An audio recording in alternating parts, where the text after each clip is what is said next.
I wrote the book because I wanted to share my story. I wanted to share my journey. I was married and divorced, and I experienced physical abuse in the marriage, which led to the divorce. But at the beginning of the book, as you read it, I begin to describe my childhood. I describe, the type of family that I grew up in.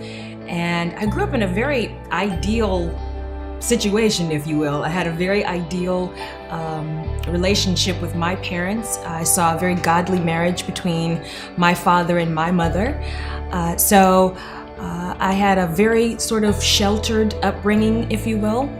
And as you read the book, you begin to understand how I could make the decision to marry my ex-husband and to marry someone that from the onset, you might not put us together knowing us and knowing the backgrounds that we come from. But I talk about my churchy upbringing. And I talk about my decision making. And so my goal is to share my journey and to share what I experienced so that women or men, if they are contemplating marriage, that they'll know to answer several questions, and one of those questions being, is he or she spiritual?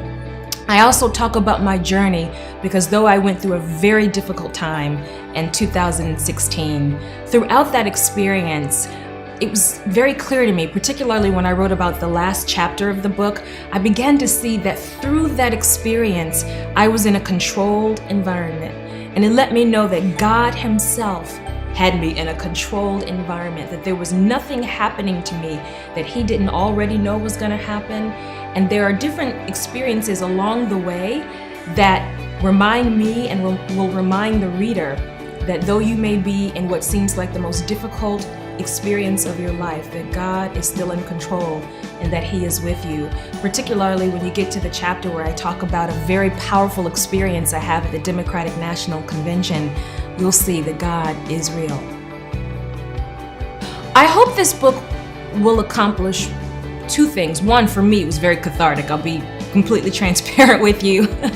But I hope more than anything that the person that reads this book, that they will understand that they are made in the image of God, that whatever God created or whoever God created was not created to be abused, was not created to be marred. You were not created to be cursed at. You were not created to have your humanity devalued, but you were created to manifest God's glory. You were created to walk in your divine purpose. And so I hope that this book accomplishes two very clear things, that you put the book down after having read it, understanding that you are created in the image of God for the purpose of God, that you might flourish and walk in your full potential to ultimately bring Him glory and to ultimately live your best life. And secondly, I want people to understand that you should never allow anyone to redefine the vision for your life. And if someone tries to do that, then it is your responsibility.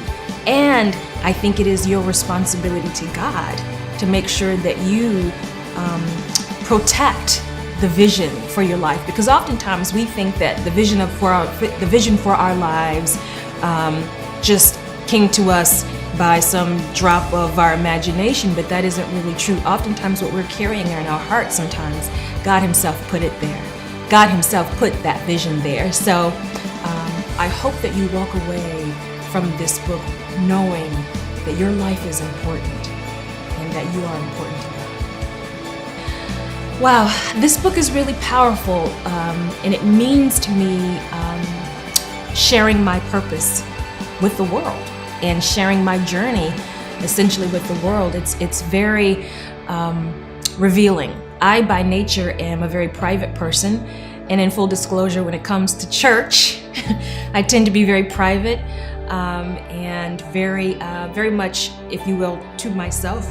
Growing up a preacher's kid, you grow up in a fishbowl. So I have always had the mindset to be very private when it comes to my personal life. I'm one that sort of compartmentalizes. I have work over here and ministry here and personal life over here. And in this experience, all those three things converged, and it made me incredibly uncomfortable. But through this book and through this journey that I've been on for the last year and a half, it's helped me grow.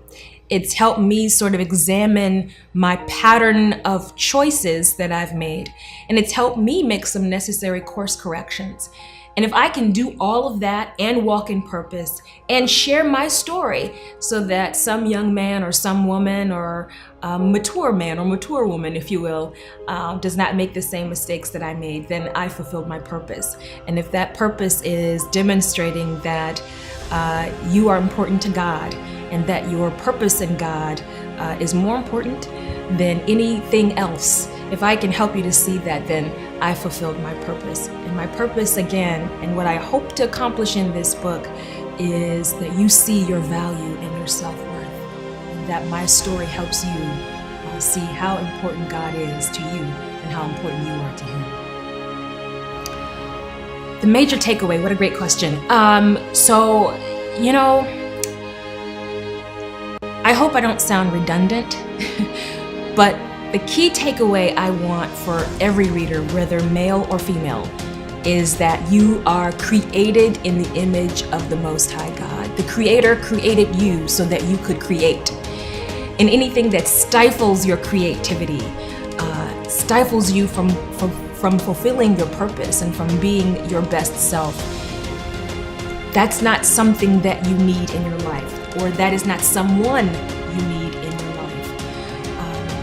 I want you to know, or the reader to know, that you are made in the image of God.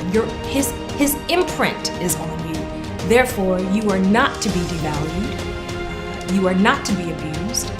You are not to be cursed at. The Bible is very clear that blessings and curses cannot come out of the same mouth. And so what we sow, we also reap. It's very important that we are very careful what enters into our ear gate and what enters into our spirit. And if someone is saying something to you that is damaging your spirit, that's not someone you want to be around. And so when you put the book down, my prayer is that when you put that book down, or put my book down, that you know you were made in the image of God, that you were not created to be abused, you were not created to be marred, you were not created to be devalued. You are someone important.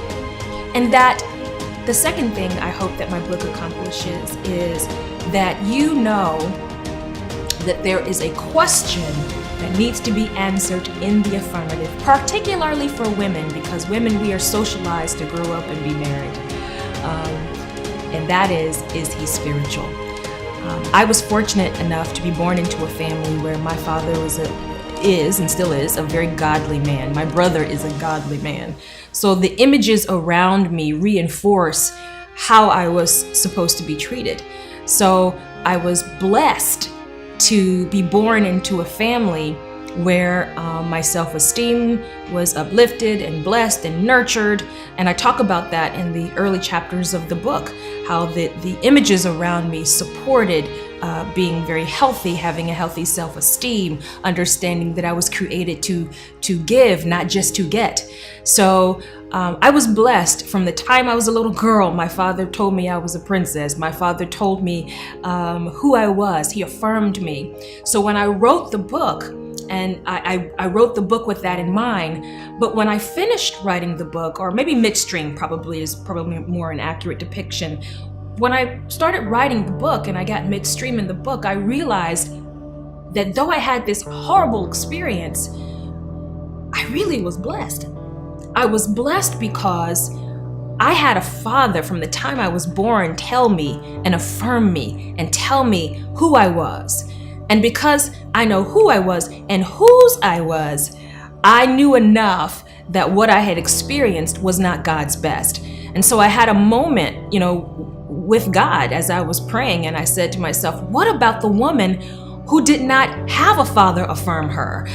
What about the woman that all she's seen is abuse? What about the woman who doesn't know that a man calling you out of your name is not God's best for you? I firmly believe that if a man or woman cannot speak to you in a respectful way, then they don't get to talk to me at all. So if you are speaking to me in a way that's less than God's best, you don't get to hold a conversation with me.